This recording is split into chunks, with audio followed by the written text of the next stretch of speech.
How would you characterize your progress to date on that?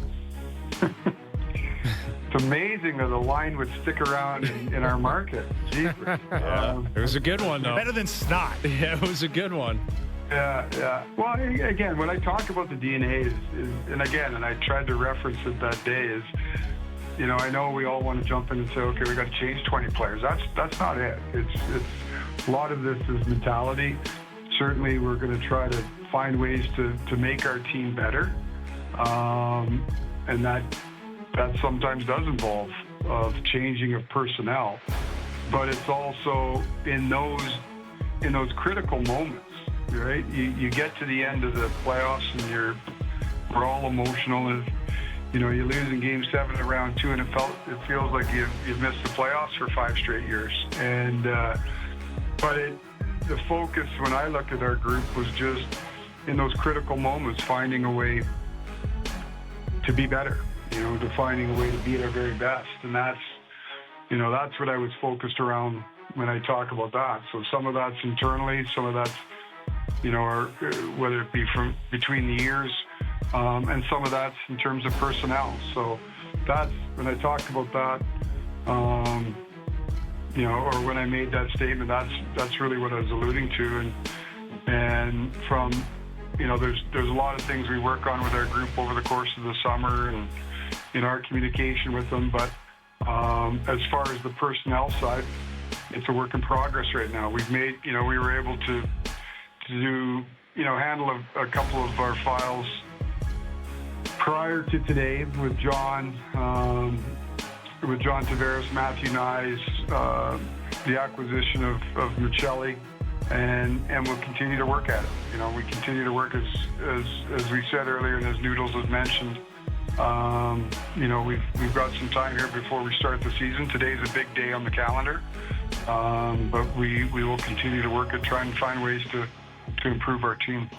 With Brad Treliving, the GM of the Maple Leafs, we haven't heard from Austin Matthews, really since the end of the season. I wasn't anticipating hearing from him today, but I'm curious if you have any insight on how, he's taken the news that Mitch Marner's not going to be his teammate anymore.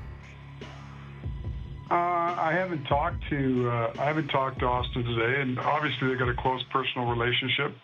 A lot of. And I don't think it would be unusual that you guys aren't speaking with him today. Obviously, he's not in town. But that's probably a question better suited for him. I know obviously they had a close relationship.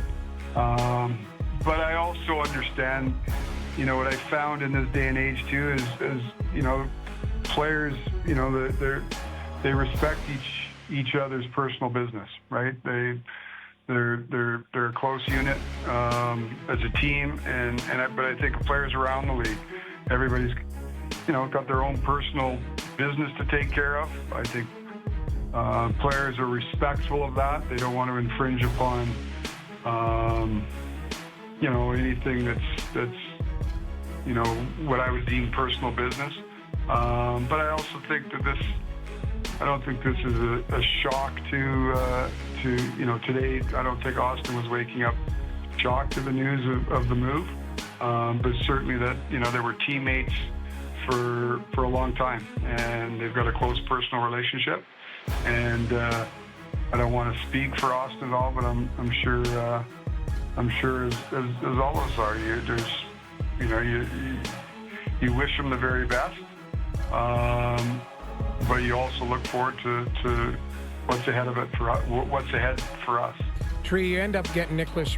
Is it Waugh or Roy? Where are we going to go? Waugh. Now he's even closer to Quebec. Okay, now, so Nicholas. And he grew Waugh, up a Leaf fan. That's what he was saying today. And Michelli, talk about the players that you have brought in here. Little different look. Michelli, I think, has some skill. He's not a big guy, but it looks. I saw him live a few times last year. I really liked him, and then Waugh has, best you use the word snot. He's a big guy who plays hard, and he can be versatile. Talk about the guys that you brought in here, maybe a little different look. Yeah, well, Nick is a real good player. He's sort of. I think there's even more opportunity for him here. That's a strong center group that they have in Vegas. right shot center, long guy. Really has excelled in a defensive role in terms of matchups, playing against good players on the other team, penalty killing. But there's some, he's got good hands. There's some sneaky skill there. Highly competitive player. You look around teams that win, you need that. We all talk. We all want to put everybody into a box of a first line player, second line player. I think there's a lot of talk about second line centers all over the league right now. But if you don't necessarily, and I'm not speaking just for our situation, but if you don't necessarily have the perfect 1, 2, 3, 4 down the middle, there's lots of teams that the league is all based on matchups, and I think Nick is a guy that can take heavy matchups. If you look at Winnipeg, for an example, we won the President's Trophy this year. Where Adam Lowry, I think everybody would consider as a third-line center, he really plays in a heavy matchup role. So you've got Scheifele, then you've got Lowry taking heavy matchups, and then you've got Nemesnikov coming in sort of underneath. And that's where I look at a player like Nick, who's able to. If you look at our situation right now with Austin and John, I think he's able to come in and play in a real matchup role. Our series with Florida, again, when you look at how things played out from a match standpoint, Barkov took Austin. Lundell, for the most part, was playing against John, and then Bennett comes in, and when you can get a favorable matchup, and that's an area for us that we really wanted to try to address, is somebody that can come in here and potentially play in a matchup role, handle some penalty killing responsibilities, gives us a right shot center at the face-off dot. So been a really good player for Vegas, and I expect him to be a good player for us. And Michelli, as you said, he's a guy who had a down year this year. We think he brings some skill, some creativity. With some of the players in our team, their offensive abilities, I think he can complement.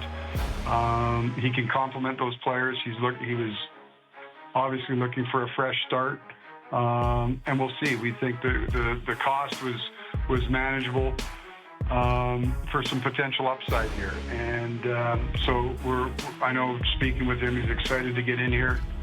He's excited to get around our group, so we're looking forward to see what he can bring us. Brad, we'll get you out of here on a question about those Cup champs. You just referenced that matchup, and they find a way to bring back Bennett, bring back Ekblad, bring back Brad Marchand. We discussed it all day today, and we've been discussing it for weeks. Like, they're clearly the crown jewel of the NHL right now. They're within your division. How often are you thinking of that specific matchup? How you beat Florida when you're building out your roster? Well, they've set the bar, so you're obviously, you obviously look to them, and they've done a phenomenal job. They're bringing back the same team, so they're the gold standard right now. I think you can't be just laser focused on one particular team, if you will. Now they're the cream of the crop. You got to continue to find ways to make your team better. Where's the areas that you can improve in? What's opportunities are available to you? So everybody in the league knows what Florida's all about. We've seen them now. I wasn't here for the first go around with them a couple of years ago, but had them this year in the playoffs, and they've set, like I said, when you've gone to 3 straight finals and won 2 cups, you set the standard. But I look throughout our division, and I said it a year ago. You have teams that have been in rebuild processes for the last number of years that have taken big steps and are now becoming really good teams. The Ottawas, the Montreals, Detroit and Buffalo continue to improve. Like the division's a really good division. So certainly Florida sits where they sit for a reason. But you go throughout the Atlantic, and there's no easy nights. Mm-hmm. Yeah, there's no questioning that, and that's been the case for a long long time, and we anticipate it will continue. We know it's a busy time. We always appreciate you finding some for us. Thank you for doing this, Brad. You bet, guys. Have a good day. You too. Brad Treliving, GM of the Maple Leafs. Yeah, interesting about, Marner, like, getting it out. We tried to engage, and it's his right to control the process. I think he's alluding to the Rantanen trade deadline stuff. Yeah. But obviously they've known for a while. And they get Nicholas Waugh in return. Obviously not Mitch Marner. You bring in Michelli, but he's made it clear, like Treliving said, they need to find someone else in their top six. They need to find an impact player. Like, not, it's going to be a pecking order. You got Matthews, you got Nylander, you got Tavares, you have Nyes, but that's where they're looking to find a way to improve. And I don't think it's free agency. I think it's having some flexibility to either in the trade market, that type of stuff. I don't know if it's just, hey, Nikolai Ehlers come here for 8 minutes, whatever it is. Like, I don't know. Sounds like the criteria from Ehlers is the exact opposite of the fit here in Toronto. Yeah. That's the one thing, because it sounds like he wants a quieter market, warmer climate, all of that. Yeah, that just doesn't fit this situation.